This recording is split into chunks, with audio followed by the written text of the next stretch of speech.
tidak kelihatan itu ya. Dibandingkan apa? Semut hitam, terusnya merayap di batu hitam di gelapnya malam. Kalau kita suruh cari semutnya nggak ketemu, tapi ada.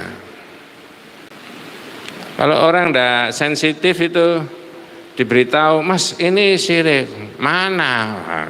Bingung, mana bendanya yang disirikkan. Itu kalau tidak buka-buka kitab, tidak mengerti tafsirannya di Quran yang berkaitan dengan tauhid itu ya, hadis-hadis yang berkaitan dengan tauhid, yang nggak sensitif, kiranya nggak ada.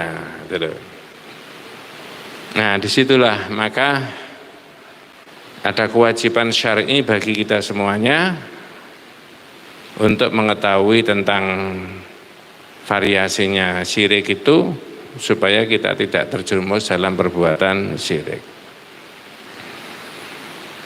Dalam kitab Syarh Ushul Tsalatsah itu ada begini. Ini hampir setiap ngaji tak sebutkan itu ya. Wa a'zamu ma amarallahu bihi huwa at-tauhid wa huwa ifradu wa bil ibadah. Makasih. Jadi sebesar-besar yang diperintah Allah itu tauhid, yaitu mengisahkan Allah di dalam berbagai macam bentuk ibadahnya. Jadi sebesar-besar yang diperintah itu bukan sholat, bukan zakat, bukan infak, bukan haji, bukan umroh, tapi tauhid.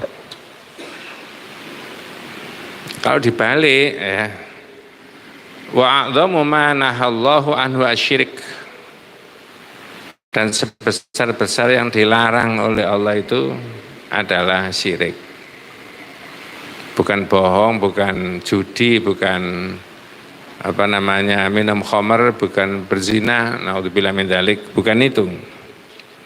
Tapi asyirik. Lah mestinya kata kitab itu, mudah-mudahan nanti Allah memberikan ridho kepada kita semuanya, bisa sampai mempelajari kitab itu. Kan harus khatam ini dulu kan. Kata kitab itu kalau sebesar-besar yang diperintah Allah itu adalah bertauhid, bukan sholat, bukan puasa, bukan infak, bukan haji. Mestinya orang itu berserius-serius ya, untuk bertauhid tadi. Jangan salah persepsi, bukan karena saya ngajar, enggak. Coba kita kasih contoh jenengan, pasti bisa jawab. Kalau nggak bisa jawab ya kebangetan. Satu, kalau ada orang Islam sepanjang hidupnya nggak pernah haji, berdosa apa enggak? Enggak. Karena haji kan ada syaratnya. Man istata'a ilaihi sabila. Dua, kalau ada orang Islam sepanjang hidupnya nggak pernah zakat, berdosa nggak? Enggak juga, karena zakat kan ada syaratnya. Ya, ada nisab, ada apa? Haul, ada pelajarannya sendiri, fikih ya. Nah sekarang ketiga, kalau ada orang Islam sepanjang hidupnya enggak ngerti syahadat, enggak ngerti tauhid, berdosa. Terus gimana dia cara mengimani Allah, mengimani Rasulullah, mengimani kitab, hari akhir dan sebagainya? Terus gimana caranya dia mengetahui ini tauhid, ini tauhid, ini tauhid, ini syirik, ini syirik, kalau dia nggak paham? Disitulah pentingnya masyarakat itu, naudzubillah min dzalik, bukan karena saya mengajar, memahami tentang makna dari dua kalimat syahadat itu loh ya. Tapi masyarakat kita itu kan yang ada itu kan antri haji, antri umroh ya Pak ya. Boleh-boleh saja. Ada nggak orang antri ngaji tauhid? Nggak ada. Oh iya benar itu Pak. Nah sekarang ini saya akan membahas dengan kita semuanya. Judulnya adalah Inna ba'da hadhil ummah ya'budul awthan. Bapak-bapak yang kagungan kita bisa dibuka di bab yang ke-23. Sebagian dari umat ini masih menyembah berhala. Ya. Sekarang ini jam 18 lebih 6 menit. 20 menit saya berbicara. Nanti tugasnya panjenengan mencari. Kalau judulnya saja ba'du hadhil ummah ya'budul awthan. Sebagian dari umat ini menyembah berhala. 20 menit berikutnya tugasnya panjenengan untuk mencari mana berhalanya. Atau dalam bentuk apa berhalanya. Ya. Nah itu namanya ngaji. Dapat ilmu dari kitab-kitab yang sudah ditulis oleh para ulama. Saya cuma membacakan aja. Dimulai dari begini. Pertama, ada 3 poin yang saya sebutkan. Dimulai dari menjelaskan mengenai hijrahnya Nabi dari Mekah ke Yathrib. Waktu itu namanya masih apa? Yathrib. Di Quran ada ya ahla Yathrib la muqama lakum farji'u gitu ya. Nabi itu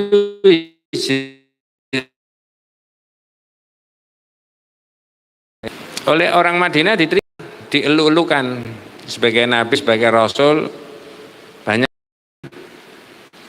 ya, berbondong-bondong mereka beriman. Tapi di Madinah itu ada orang yang namanya Ka'ab bin Ashraf. Ka'ab bin Ashraf ini ahli kitab, mengerti tentang isinya kitab, mengerti tentang agama-agama Samawi, mengerti dari kitabnya bahwa ada Nabi terakhir namanya Muhammad. Ya, begitu Nabi dari Mekah ke Madinah, pamornya Ka'ab bin Ashraf ini kalah sama Nabi. Kalau pakai bahasa politik itu elektabilitasnya turun, kalah. Kalau disurvei gitu-gitu. Ya. Nabi di atas 60%, 70%. Jangan diteruskan, tapi nggak dicalonkan, nggak begitu maksudnya ya. Nggak ada hubungannya dengan itu. Tapi Ka'ab bin Ashraf ini turun. Ya, ini orang yang ngerti kitab, orator, pinter pidato dan sebagainya, alim lah menurut mereka. Karena dia merasa kalah sama Nabi, seorang tokoh muda, maka Ka'ab bin Ashraf ini datang ke Mekah. Astama ilaihi al-musyrikun al-kuffar. Maka begitu dia datang ke Mekah, dikerumuni orang Mekah. Ditanya ABCD-nya tentang Muhammad, tentang ini, tentang macam-macam. Ya. Ka'ab bin Ashraf disuruh menilai. Sebenarnya Muhammad itu siapa? Siapa yang lebih baik antara kami orang-orang Mekah dengan Muhammad yang hijrah, yang pindah ke Yathrib? Itu ditulis di kitab Al-Qaulul Mufid bab 23 itu. Ka'ab bin Ashraf ini bohong, goro. Ternyata orang goro itu bukan 2024 saja. Ya, mulai zaman dulu sudah goro. Apa jawabannya? Jawaban pendek. Antum khairum min Muhammad. Ya sampean ini loh, orang-orang kafir Mekah ini lebih baik dari Muhammad.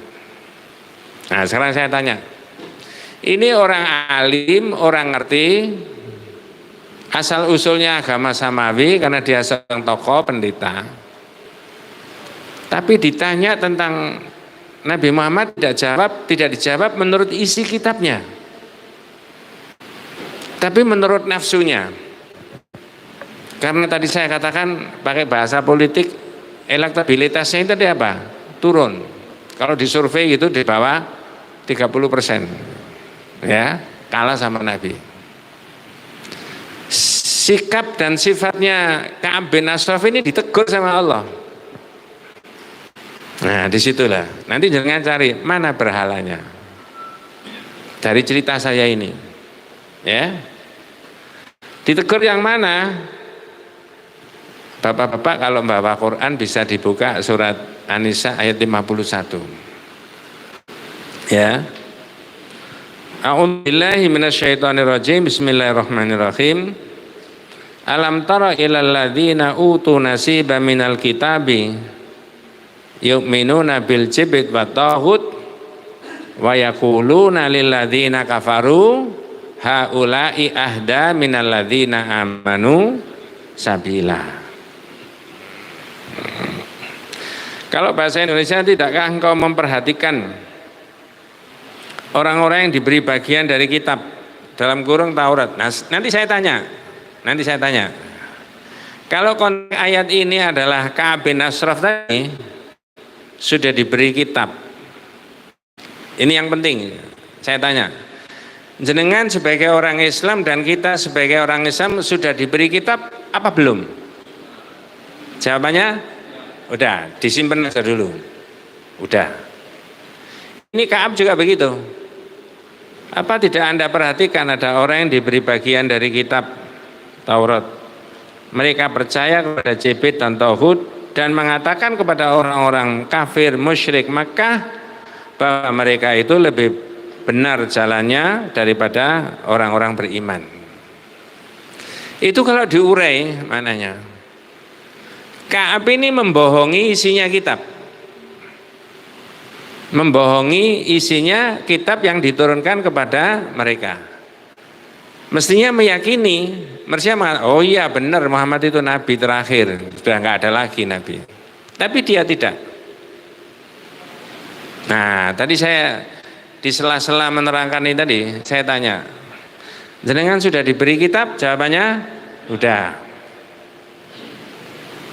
Sekarang saya tanya, kalau ada orang tidak mau pakai kitab itu tadi, kita sekarang tidak bersumber pada hadis, tidak bersumber pada Quran, lalu membuat ritual baru yang dianggap sebagai agama, padahal itu bukan dari agama.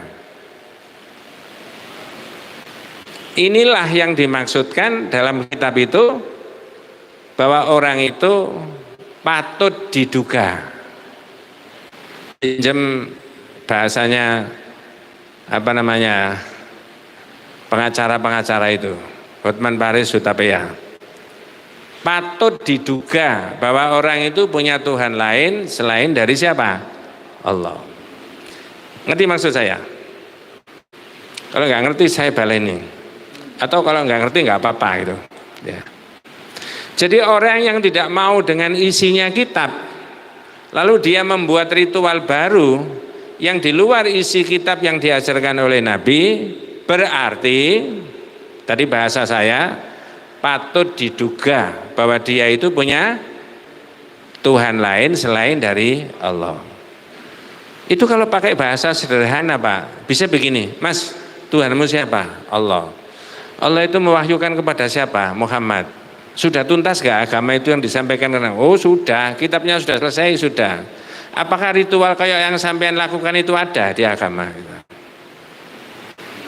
Kalau tidak ada, terus itu sampean yakini sebagai bagian daripada ritual agama, akidah dan ibadah, berarti sampean punya Tuhan lain selain dari Allah. Ngerti maksud saya Pak? Itu orang nggak terasa Pak, begitu itu. Kalau pakai bahasa fikih, oh berarti orang ini melakukan perbuatan bid'ah, gitu loh. Tapi ini bahasa tauhid, beda. Walaupun nanti titik temunya ya sama pada hakikatnya. Ya kalau pakai bahasa tauhid, sampean punya Tuhan lain selain dari Allah tak? Oh enggak ya, Tuhan saya itu cuma Allah. Kalau ente meyakini Tuhanmu itu Allah, Nabi Muhammad, kitabmu Quran, hadismu ini, ada enggak model begitu itu tadi? Lah model begitu itu yang mana? Sampean cari sendiri di masyarakat. Ngerti maksudnya Pak? Ya wes kalau udah mengerti. Itu namanya sebagian dari umat ini masih menyembah apa? Berhala. Kalau pakai bahasanya Imam Malik beda lagi. Mani betada bid'atan wa iyarahu hasanatan faqad za'ama anna Muhammadan sallallahu alaihi wasallam khana ar-risalah. Siapa yang membuat satu bid'ah yang baru walaupun dianggap sebagai hal yang baik, berarti orang itu menuduh Nabi Muhammad itu mengkhianati risalahnya Allah. Ada syariat yang nggak diterangkan, lalu orang itu membuat sendiri. Inilah pelajaran syahadat kita itu sampai di situ, Pak. Ya. Oh, Pak Ustadz, kalau begitu yang namanya berhala tidak dalam bentuk patung, benda, dan sebagainya. Jawabannya, iya. Iya. Saya beri contoh yang ekstrim aja, yang tidak mungkin dibantah. Sholat maghrib tadi berapa rakaat? Lalu ada orang buat model, buat sholat sendiri 4 rakaat. Mas, Tuhanmu siapa? Allah. Nabimu Muhammad ngajarkan agama. Iya. Loh, kalau diajarkan Nabi itu ya 3 rakaat, bukan 4 rakaat, nggak ada. Ya sesuka-suka saya, Pak. Nah, berarti kamu punya Tuhan lain, itu loh. Itu loh maksudnya, Pak. Ini kelihatannya enggak apa-apa, jangan bilang enggak apa-apa, ini agama. Dalam kitab Syarh Usuli Tsalatsa yang saya sebutkan itu tadi, Pak, ya. Ini mengulangi supaya dengan hafal ya, ini penting. Saya dan kita semuanya jenengan itu didhawuhi oleh Imamud Dakwah. Ya. Apa dawuhnya? I'lam rahimakallahu anhu yajibu alaina ta'allumu arba'i masail. Al-ula al-ilmu wa huwa ma'rifatullahi wa ma'rifatu nabiyhi wa ma'rifatu dinil islami bil adillah. Ketahuilah wahai saudaraku, semoga Anda dirahmati Allah, kata yang menulis kitab itu tadi. Sesungguhnya wajib bagi kalian semuanya untuk mengerti tentang 4 hal. Pertama, ilmu. Jadi orang Islam itu wajib berilmu. Ilmu tentang apa? Ma'rifatullah, ma'rifatu nabiyhi, wa ma'rifatu dinil islami bil adillah. Mengerti tentang Allah, mengerti tentang Nabi, mengerti tentang agama. Nah ini loh yang kaitannya dengan agama tadi. Bil adillah, pakai dalil. Jadi agama itu jangan wis kate dalil-dalilan. Yang penting apa? Bukan. Kalau dari sisi pandangan fikih begitu itu namanya bid'ah, Mas. Kalau di tauhid namanya sampean punya Tuhan lain selain dari Allah, gitu loh. Nah, ibu-ibu dan bapak-bapak sekalian, minta tolong jenengan cocokkan ya keterangan saya lebih dari 10 menit itu tadi ya, dengan surat 42 ayat 21, semoga tidak salah menyebut saya. Surat 42. Ya. Ayat berapa tadi, Pak? Ayat 1. Nggih.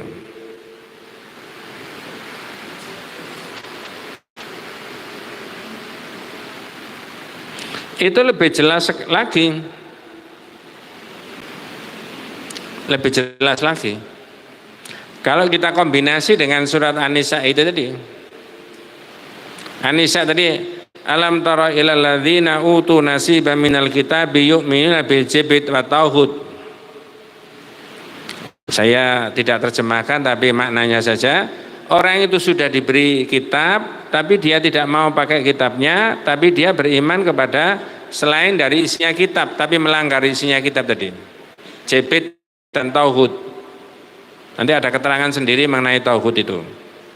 Wa yaquluna lil ladzina kafaru, dan mereka mengatakan kepada orang-orang kafir Mekah, haula'i ahda minal ladzina amanu sabila, mereka itu lebih baik jalannya daripada orang mukmin. Nah itu jenengan kuatkan dengan surat Syura surat 42 ayat yang ke berapa nih Pak? 21. Am lahum syuraka syara'u lahum minad dini ma lam ya'zam bihillah walaula kalimatul fasli laqudiya bainahum wa innadz zalimina lahum 'adzabun alim. Coba ada pertanyaan ini Pak, pakai surat-surat tadi.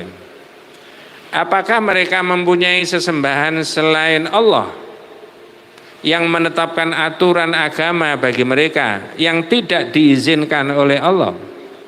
Itu kalau jenengan saya ditanya model begini, jawabannya gimana Pak? Saya ulangi. Apakah mereka mempunyai sesembahan selain dari Allah yang menetapkan aturan agama bagi mereka yang tidak diizinkan oleh Allah? Jawabannya punya apa tidak?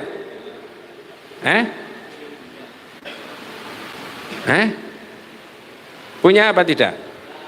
Tidak. Apakah sampean punya Tuhan lain, sesembahan selain daripada Allah yang menetapkan aturan agama yang tidak diizinkan Allah? Jawabannya, oh enggak Mas, enggak ada. Semua aturan agama itu baik akidah, ibadah, muamalah itu dari Allah. Nah, maka ambil saja yang dari syariat itu tadi. Kalau orang mengambil di luar yang disyariatkan tapi cenderung nabrak syariat, maka saya mengulangi lagi. Bahasanya pengacara tadi, patut diduga. Apa tadi Pak? Patut diduga orang itu punya Tuhan lain selain dari Allah. Itu nyembah berhalanya begitu. Bukan dalam bentuk patung ini, enggak. Orang membuat ritual baru yang sama sekali tidak ada di dalam syariat. Baik akidah maupun ibadah. Nah begitu. Coba ibu-ibu saya tanya. Nah, ini kebetulan 2-3 hari ini saya pernah dikontak orang untuk dimintai memberikan tausiah. Tapi saya nggak usah ceritakan detail, gambaran umum aja. Begini, bapak-bapak juga boleh jawab. Kalau ada ibu muda hamil, mohon maaf ibu tua, lo kan bener lah ya.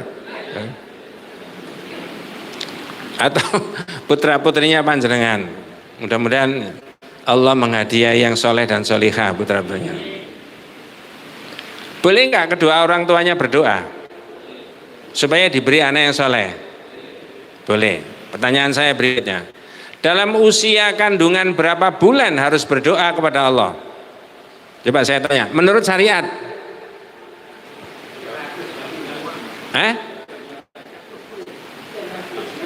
Tidak ada batasannya. Mohon maaf ini agama, nanti tanya Pak Ustadz yang lain. Jangankan mulai awal kehamilan terjadi konsepsi itu. Orang suami istri mau kumpul saja, ada doanya nggak Pak? Ada. Allahumma barik lana fima. Jangan Pak. Nanti ditegur sama ibunya anak. Loh ya mau sarapan tak?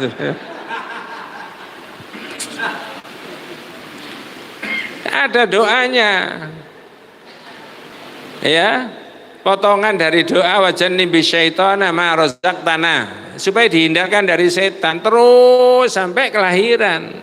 Nah sekarang saya tanya, kalau ditetapkan 4 bulan kehamilan harus membuat ritual, nanti diulangi lagi 7 bulan, lalu membuat ritual, harus ada ritual-ritual tertentu, harus ada bacaan ayat-ayat Al-Quran tertentu, surat ini, surat itu.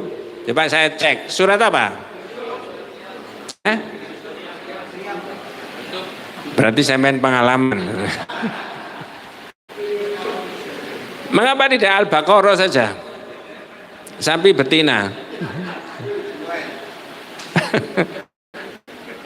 Loh itu loh. Jangan dikaburkan. Dikaburkan gimana? Mas berdoa itu mulai awal sampai akhir, sampai kapanpun namanya orang tua mendoakan anak terus, betul Pak ya? Rabbi habli minas sholihin. Tapi siapa yang menentukan 4 bulan, 7 bulan? Siapa yang menetapkan pakai ayat ini, ayat itu? Kalau itu sampai anggap sebagai ritual keagamaan yang tidak pernah dicontohkan oleh Nabi, saya balik bahasa saya tadi apa? Patut diduga. Ini tauhidnya itu di situ. Maka surat 42 tadi menantang kepada kita semuanya, apakah mereka mempunyai sesembahan selain dari Allah yang menetapkan aturan agama bagi mereka yang tidak diizinkan Allah? Am lahum syuraka usyara'u lahum minad dini ma lam ya'dzan bihillah walaula kalimatul fasli laqudiya bainahum wa innadz zalimina lahum 'adzabun alim. Dan sekiranya tidak ada ketetapan yang menunda hukuman dari Allah, tentulah hukuman di antara mereka telah dilaksanakan. Jadi kalau tidak ditunda hukuman Allah, mohon maaf, ini bukan siapa-siapa, orang yang berbuat syirik dan buat bid'ah itu sudah disiksa sama Allah karena menentang Allah. Betul Pak, itu loh, saking rahman dan rahimnya Allah. Kalau tidak, sudah dihabisi sama Allah. Maka jangan main-main dengan syirik, jangan main-main dengan bid'ah. Itu loh. Tapi orang menganggap biasa-biasa saja. Nah, di situ ya. Wa innadz zalimina lahum 'adzabun alim, dan sesungguhnya orang-orang yang zalim. Zalim dalam makna tauhid adalah syirik. Kok bisa Ustaz zalim itu dimaknani syirik? Karena zalim adalah merampas haknya orang itu. Kalau itu kaitannya dengan manusia. Zalim kepada Allah namanya syirik. Orang beribadah mestinya difokuskan kepada Allah, tapi ini diniatkan kepada selain daripada Allah. Namanya zalim. Seperti yang ada di dalam surat Luqman. Innasyirka la dzulmun adzim. Syirik itu adalah kedzaliman, kejahatan terbesar kepada Allah, yaitu kesyirikan tadi. Jadi sudah lebih dari 20 menit sudah ketemu satu, walaupun jenengan tidak menjawab ya. Mana berhalanya? Berhalanya adalah dalam bentuk kalau orang meyakini ada ritual akidah dan ibadah yang tidak bersumber daripada syariat dan dianggap sebagai agama. Berarti sudah mengulangi berkali-kali, patut diduga sampai punya Tuhan lain selain dari Allah. Satu poin. Dua, coba tak cek jenengan ya. Sudah pernah mendengarkan ceritanya Ashabul Kahfi? Apa itu Pak?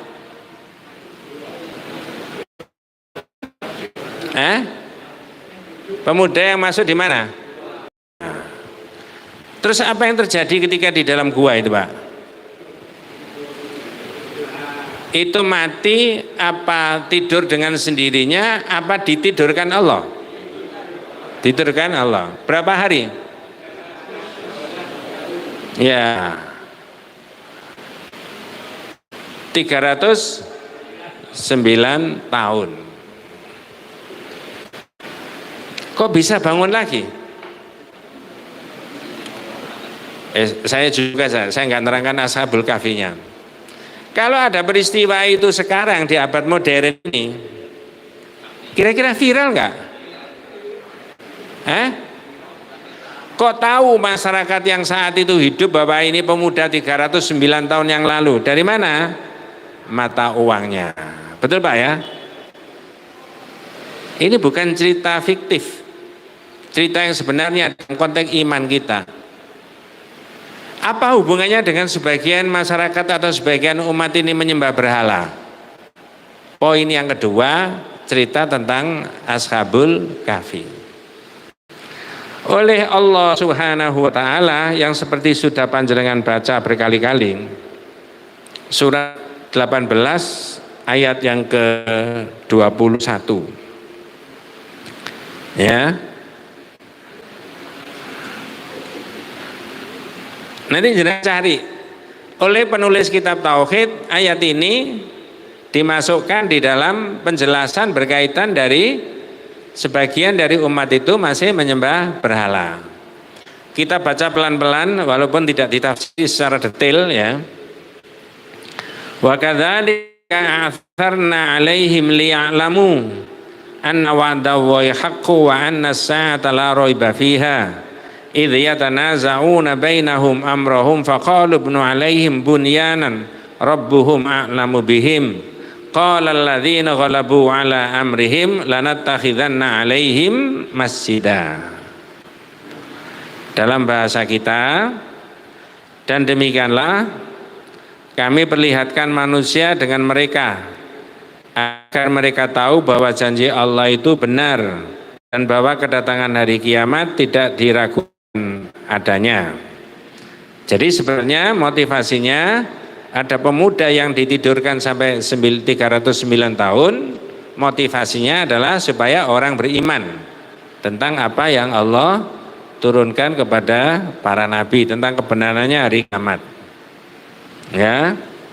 Kemudian idyatanaza'una bainahum, ya, ketika mereka berselisih tentang urusan mereka, maka mereka berkata, saya pakai bahasa sekarang, ketika ada anak bangun dari gua, kemudian dia menceritakan bahwa saat itu begini macam-macam seperti yang ada di dalam surat Al-Kahfi itu, ya, saya nggak membahas itunya. Tiba-tiba pikirannya orang tertuju bukan kekuasaannya Allah, Pak. Tapi apa itu kelirunya masyarakat itu? Yang oleh penulis kitab Tauhid ini dimasukkan bagian dari umat ini menyembah berhala. Mereka konsentrasi di guanya. Ngerti maksudnya? Bukan kekuasaan Allah bisa membangunkan kembali anak yang tidur selama 309 tahun. Tapi guanya. Kalau pakai bahasa sederhana, oh kalau begitu di situ itu bukan gua sembarang. Nah, nanti kita tarik ke sini 2024. Ya, ini kan cerita teks yang ada di dalam Al-Quran, dimasukkan dalam kitab Tauhid itu. Apa yang akan diupayakan oleh mereka ketika mereka berselisih pendapat tentang urusan mereka? Sebagian mengatakan faqalu ubnu alaihim bunyanan rabbuhum a'lamu bihim. Buat monumen, buat bangunan di atas apa? Gua. Ini pikirannya sudah berbelok dari motivasinya Allah membangunkan kembali supaya orang mengambil pelajaran tentang kekuasaannya Allah, tapi konsentrasinya di mana? Gua. Apa upaya mereka tadi tentang guanya tadi? Mau dibangun sebuah bangunan. Terusnya dari ayat itu, ya, qala alladzina ghalabu 'ala amrihim, orang yang menguasai urusan mereka, ya, ketika mereka berselisih tentang urusan mereka, maka mereka berkata, dirikanlah sebuah bangunan di atas mereka, gua mereka. Tuhan mereka lebih mengetahui tentang mereka. Orang yang berkuasa atas urusan mereka, orang yang berkuasa itu kalau pakai bahasa sekarang, orang yang nomor satu di masyarakat itu. Kalau nomor satu itu berarti apa? Orang nomor satu di negara itu. Oh, ini ngono paham sebenarnya.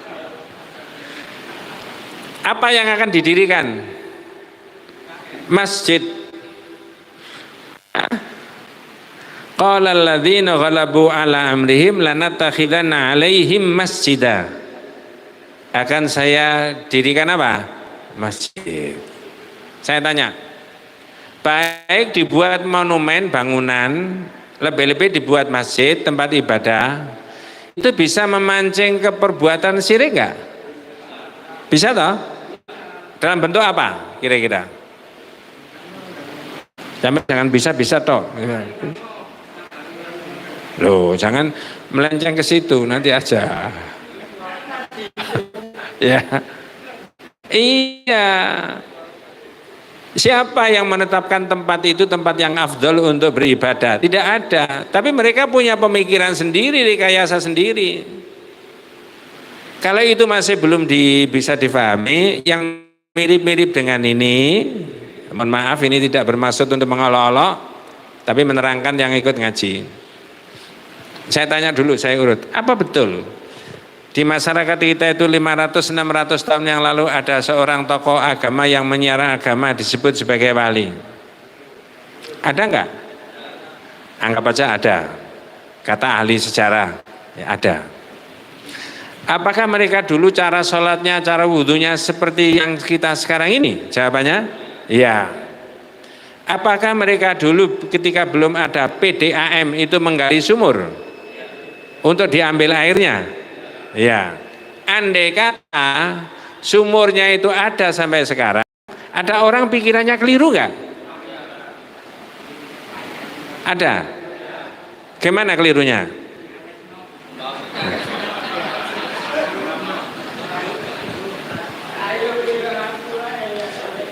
Pak, yang dipelajari bukan gimana ya zaman dulu, akidahnya yang diterangkan itu apa, syariatnya itu apa, pakai kitab itu apa ya. Terus saat itu pemahaman agamanya tidak seperti 2024, kira-kira respon masyarakatnya bagaimana? Bukan itunya yang diambil, tetapi air sumur yang dipakai oleh zaman dulu 500-600 tahun yang lalu dibawa pulang. Ada enggak Pak mirip-mirip begitu tadi? Saya mau tanya berikutnya tidak enak. Apa sampean pengalaman?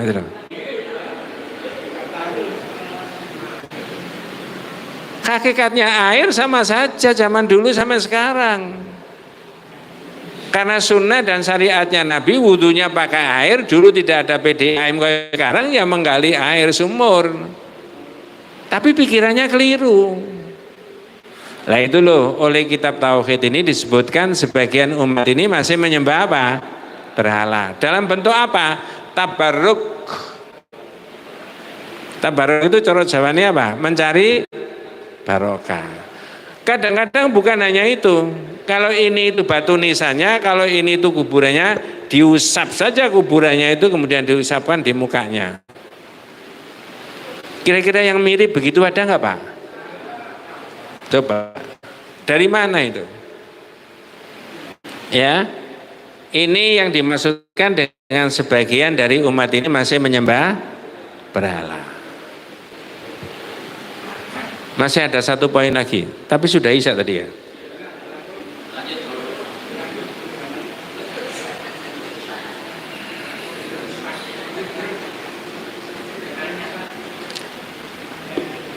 Kenapa Pak? Tanya. Nggih. Samakah dengan orang dari haji bahwa air zam-zam dipakai untuk obat? Air zam-zam beda, ada hadis ma'u zam-zam lima syuribalahu. Bahkan Nabi sendiri mengatakan memberikan doa ketika orang mau meminum air apa? Allahumma inna nas'aluka ilman nafi'an wa rizqan wasi'an wa amalan syifaan min kulli da'in. Mudah-mudahan ini obat dari seluruh. Itu sudah urusannya Nabi, ini wilayahnya Nabi. Kita tidak mencampuri itu. Gimana wong gini? Bukan urusan kita Mas, itu urusannya Nabi. Agak beda. Ya. Karena Zam-Zam punya historical sendiri. Ya, punya sejarah sendiri. Dan punya syariat sendiri. Berbeda dengan air pada umumnya. Jangan kalau saya tanya air Zam-Zam itu pakai digodok enggak itu? Ada enggak jamaah haji jamaah umroh yang perutnya itu sakit? Enggak ada. Jika tidak, ya itu sudah Allah yang menghendaki begitu. Ya. Masih ada satu poin, tapi satu poin nanti bisa dimasukkan di bab 38. Man atau al ulama wal umara fi takhrimi ma akhallallah au tahlili ma harramallah faqad ittakhadhahum arbaba min dunillah. Barang siapa yang mentaati ulama dan umara dalam hal menghalalkan yang diharamkan oleh Allah, maka sama dengan menjadikan ulama dan umara sebagai Tuhan selain dari siapa? Allah. Jadi kalau menurut Allah adzan itu syariat, harus disiarkan misalkan begitu. Adzan Isya ini loh maksudnya, itu syariat enggak? Harus disiarkan enggak? Sampai teruskan sendiri. Ya mestinya tidak boleh. Ya, silakan saja orang yang tidak beragama Islam beribadah menurut mereka, kan begitu ya. Kita juga tidak mengganggu mereka, mereka juga tidak mengganggu kita. Intinya di situ, ya. Nanti makanya yang dikhawatiri oleh Nabi dalam kitab ini, innama khafu ala ummati al-a'immatal mudillin. Yang paling saya khawatirkan menimpa umatku adalah pemimpin yang menyesatkan. Pertanyaannya, berarti di kalangan umat Islam ada nggak pemimpin yang menyesatkan? Jenengan perlu menjawab ada saja karena hadisnya ada, tapi tidak perlu dicari, indikatornya saja tidak boleh. Ngerti maksud saya? Nanti bisa salah. Tapi ada kata Nabi. Bagaimana indikatornya yang menyesatkan? Ya itu tadi. Kalau menurut Allah ini haram, lalu pemimpinnya menghalalkan, rakyat lebih taat sama pemimpin, berarti menjadikan pemimpin sebagai Tuhan. Ini namanya al-a'immatul mudillin, pemimpin yang menyesatkan. Yang poin ketiga ini nanti dimasukkan di situ. Bab 38. Bahkan kata Nabi, ketaatannya kepada pemimpin itu sama dengan apa? Hatta law dakhalu hujra rabbin la dakhaltumuhu. Andai kata pemimpin yang kamu taati itu masuk di liang biawak. Apa Pak liang biawak itu? Coro Jawa ini lengi apa? La dakhaltu, kamu juga ikut ke situ. Saking tidak mengertinya. Wallahu a'lam. Mudah-mudahan kita semuanya senantiasa diberikan rahmat barokah hidayah Allah Subhanahu wa taala. Hadanallahu wa iyyakum ajmain. Kita tutup dengan doa kafaratul majlis. Subhanakallahumma wa bihamdika asyhadu an la ilaha illa anta astaghfiruka wa atubu ilaik. Assalamualaikum warahmatullahi wabarakatuh.